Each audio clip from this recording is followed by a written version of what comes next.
mon parcours, donc quand j'avais 20 ans, j'ai fait une décompensation d'un trouble psychique de 20 ans et ensuite une rechute à 25 ans. Ensuite, j'ai travaillé en milieu ordinaire. J'ai complètement... je n'ai jamais parlé en fait de ces troubles. J'étais plutôt bien rétabli. Et donc pendant 20 ans, j'ai tué en fait, du fait de la peur de la stigmatisation de ce trouble. Donc je n'ai pas du tout parlé. Et ensuite, vers l'âge de... Alors assez tard, j'étais marié, j'avais des enfants. J'ai éprouvé le besoin justement de parler de ça et de parler, d'évoquer ce sujet de la santé mentale et de faire mon schizo-out en fait et d'écrire un petit livre sur mon parcours de rétablissement et les personnes que j'ai croisées, l'hôpital, etc. Et puis tous les troubles psy et voilà, et tout ce parcours.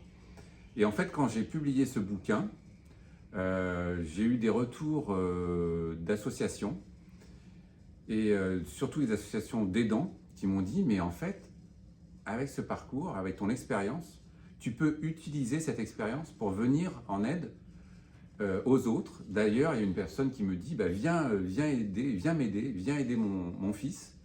Et avec ton savoir expérientiel, avec ce que tu as traversé, ce que tu connais de la maladie, ce que tu en as vu, ce que tu as éprouvé, tu peux aider en fait d'autres personnes. Et jamais ça me serait venu à l'idée. Et elle m'a dit, d'ailleurs, il y a ce métier de père aidant qui existe, où en fait tu te sers de ce savoir expérientiel pour aider ton père à se rétablir, ou en tout cas à partir dans un processus de rétablissement. Voilà en fait comment j'en suis venu à la père aidance. Bon, donc je suis Daniel et je suis un adulte autiste TDAH. Et dans mon cas, j'ai toujours su que j'étais différent, que j'étais atypique. C'est pas quelque chose qui est venu plus tard. Et moi, en tout cas, par exemple, depuis l'âge de 8 ans, j'ai eu mon premier diagnostic autant que TDAH. Et après, même si on ne me disait pas, je le voyais. Donc, j'ai 2 frères, nous sommes 3, donc on était nés dans la même parents, même maison, même école. Et je voyais quand même que la vie scolaire et la vie sociale de mes frères et la mienne n'étaient rien à voir. Et donc, dans les troubles de neurodéveloppement, c'est très intéressant parce qu'en fait, c'est comme un système opératif différent. Donc, c'est ni mieux ni pire, c'est complètement différent. Je dis toujours, mon autisme, mon TDAH, c'est pas une maladie, c'est pas un problème. Est-ce que c'est devenu une maladie? C'était la dépression et l'angoisse de ne pas réussir à m'intégrer ou à faire comme les autres. J'ai eu mon diagnostic à l'âge de 38 ans et qu'on m'a dit, effectivement, vous êtes TDAH, mais vous êtes aussi autiste. Et finalement, il y avait plein de réponses. Je dis, mais non, il y a plein de sens. Et puis finalement, petit à petit, quand j'ai commencé à faire les liaisons de mon savoir expérientiel avec maintenant toutes les informations théoriques, scientifiques et littéraires, pour moi c'était merveilleux. C'était comme si j'avais trouvé mon manuel d'instruction. Je suis très drôle, donc en fait je partage tous mes apprentissages ou même mes anecdotes. Même quand je l'explique, ça devient intéressant, drôle, et puis ça passe mieux l'information. C'est plus léger. C'est plus léger, voilà. C'est plus léger. Petit à petit, on a commencé à m'inviter à faire des petits projets au C3RP. Et sans le savoir, j'étais en train de faire la pérédance informelle. Et c'est là qu'on a dit, allez, on va le faire maintenant de façon bien. Je pense que c'est ça aussi. Au départ, on peut faire quelque chose. Au départ, on ne sait pas forcément qu'on fait de la pérédance. Après, on le fait parce qu'on parlera des formations, mais au départ, c'est quelque chose qui est naturel et où on nous propose en fait de le faire.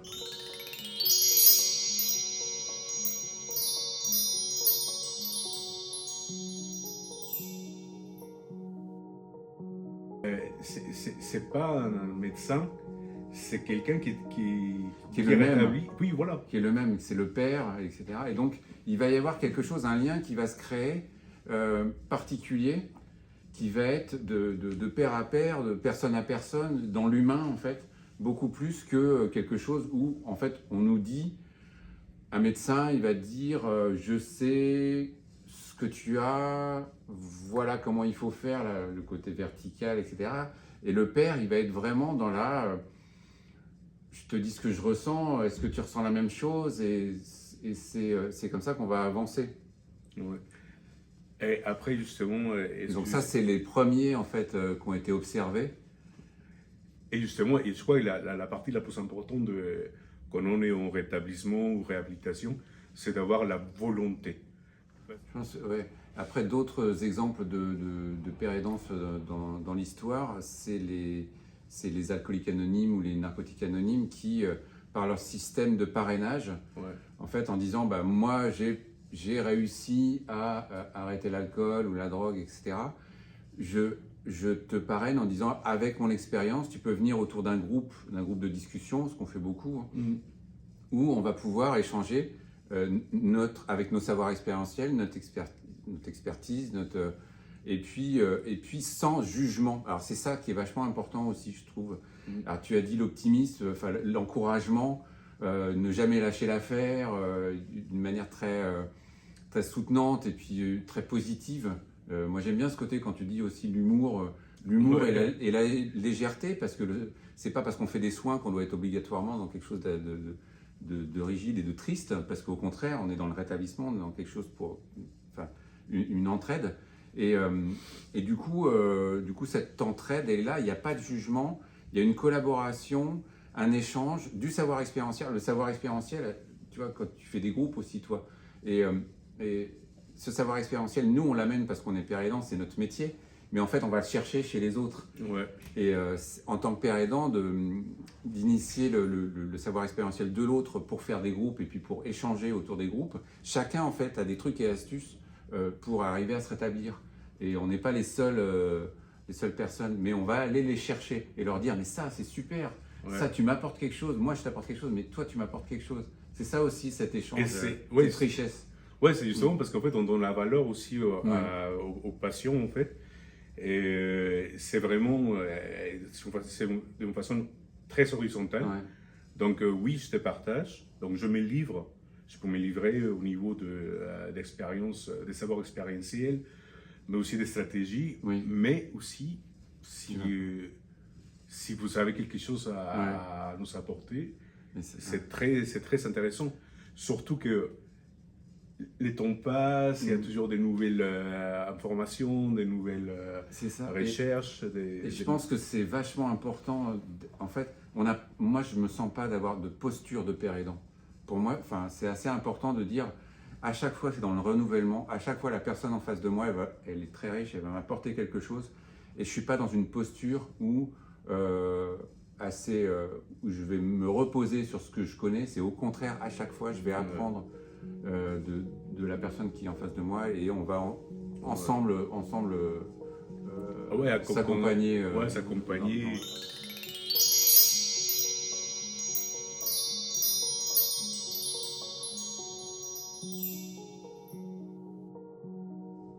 Alors, effectivement, moi je sais que c'est en tant que médiateur santé-père, donc moi c'est la partie troubles psychiques.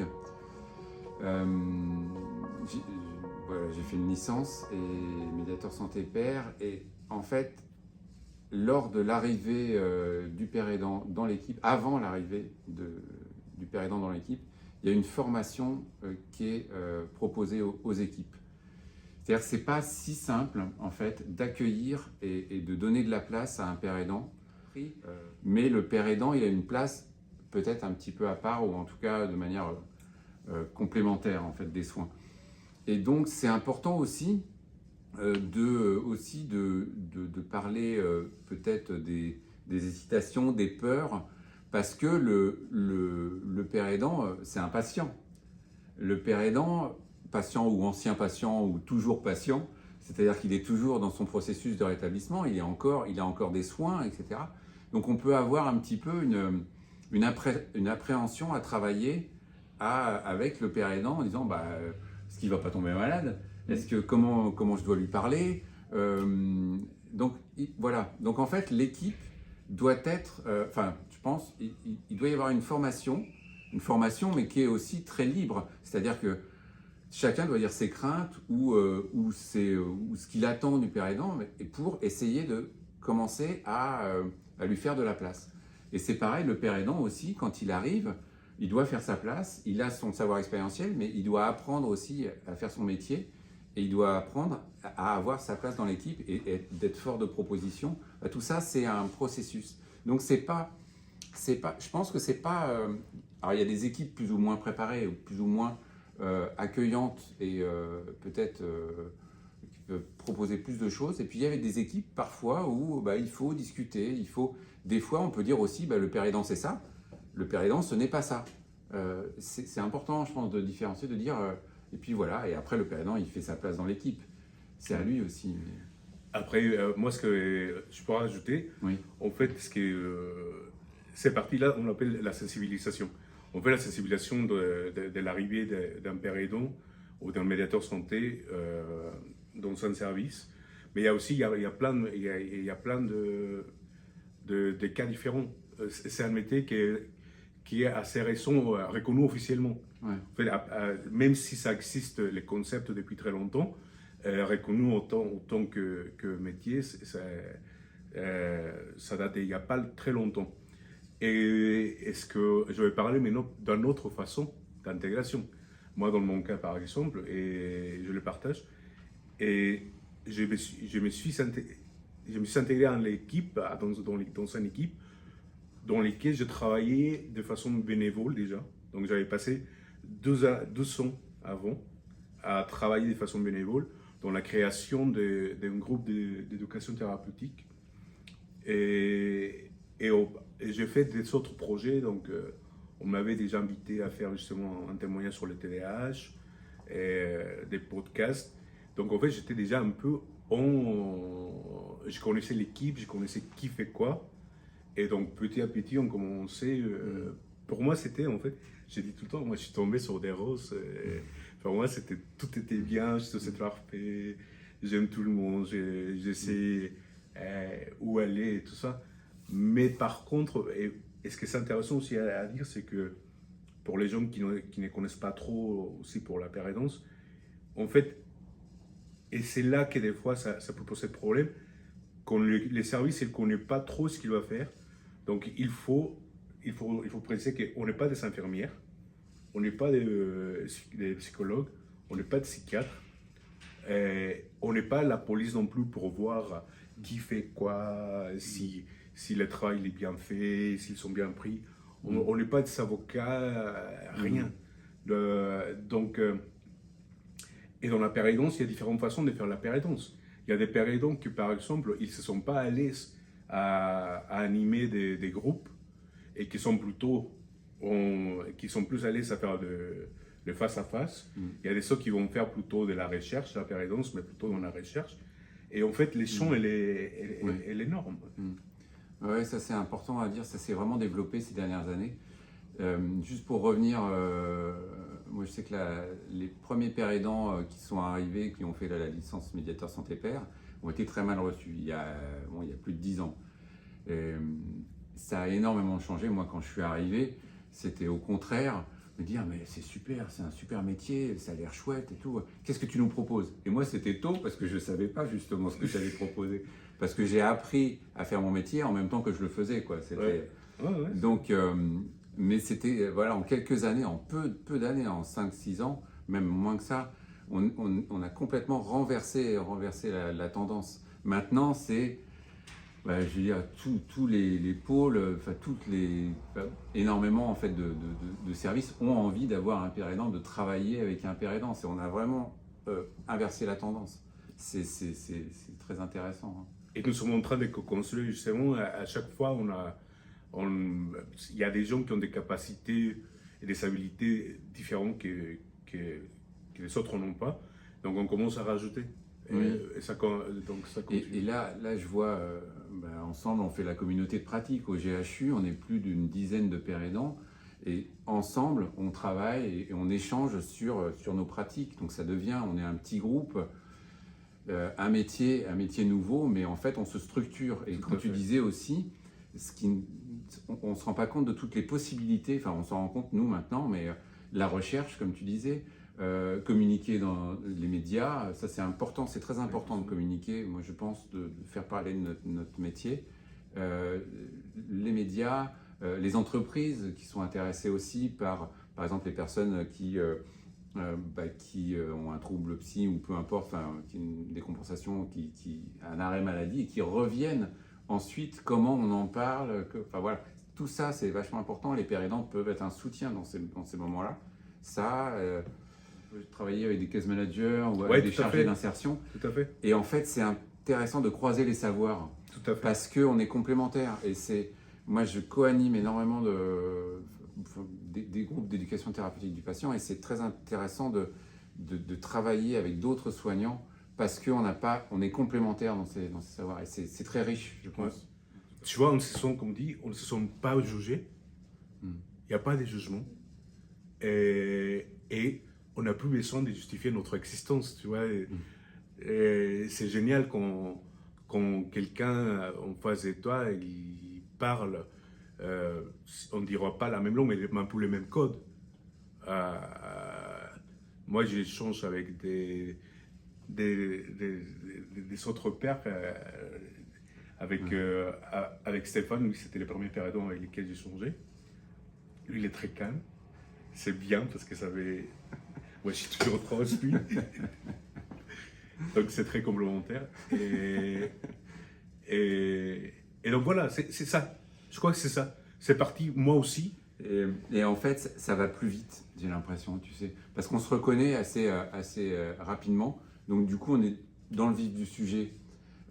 C'est-à-dire que moi, je me souviens, plusieurs fois, je vais en intra-hospitalier, des gens qui sont hospitalisés. C'est pas marrant, l'hospitalisation, le temps n'est pas le même quand on est hospitalisé et quand on est au dehors. Et donc j'arrive et je dis, bah ouais, moi aussi, j'ai été hospitalisé, j'étais là, j'étais en même cas que vous, etc. Du coup, les yeux, là, il va y avoir un intérêt et ça va aller plus rapidement. On va aller, c'est ce que je dis, enfin vraiment, ah ouais, vous avez fait ça, ah bon, et c'était comment, etc. Et c'était quand, et c'était... Et du coup, les confidences vont venir plus vite. On va me faire confiance plus rapidement parce que souvent, en fait, je crois que les soignants, ils entendent souvent la phrase « Ah oui, mais vous savez pas ce que c'est, vous savez pas comment... » là, pour le coup, le père aidant, il sait ce que c'est. Oui, oui, oui. Et donc ça va aller, on va aller vite. On va aller, ok, finalement, les présentations, elles sont terminées, on se connaît.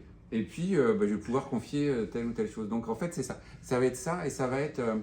je pense que on parle quand même avec nous, quand je parlais de la posture, qu'on n'est jamais dans la posture, on parle avec de l'intime.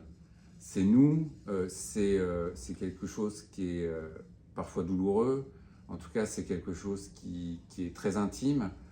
C'est notre expérience avec le bon côté, le mauvais côté. On n'hésite pas d'ailleurs à aller vers quelque chose qui sont un peu...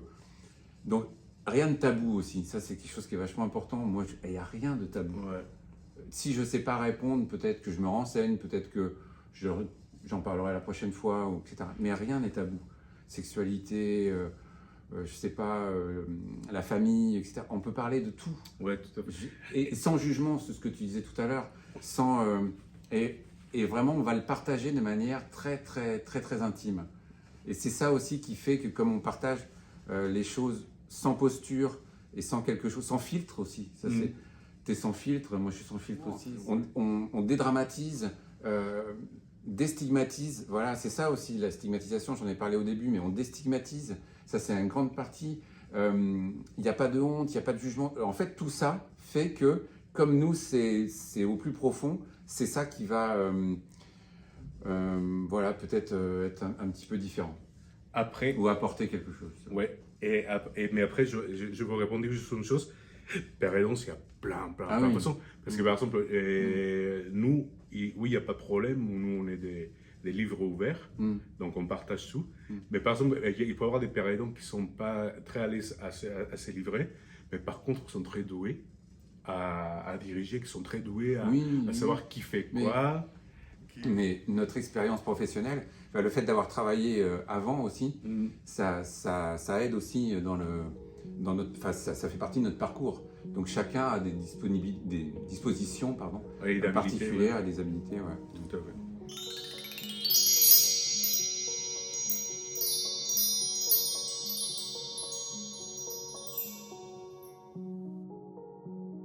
Alors moi j'ai fait la licence donc médiateur santé père, comme je le disais tout à l'heure. C'est une licence, alors elle a plusieurs avantages. Enfin, c'est une licence déjà, c'est pas un DU, c'est une licence, donc c'est un peu plus au-dessus, quoi. Enfin au-dessus, au niveau des années d'études.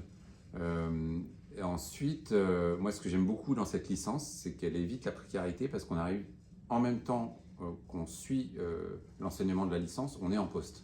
C'est-à-dire qu'on a passé un entretien. D'abord, il faut passer un entretien, être en poste, et ensuite, on peut faire la licence. Et donc j'ai commencé en même temps les deux. On apprend notre métier en même temps qu'on le pratique. Et moi, j'avoue que c'était quelque chose que j'attendais parce que j'étais en poste avant, donc il a fallu que je quitte mon travail. Je me suis mis en année sabbatique et puis sans savoir exactement si j'allais continuer. Et puis donc après j'ai démissionné, mais du coup ça faisait partie de quelque chose, des exigences que j'avais. Donc c'est une licence.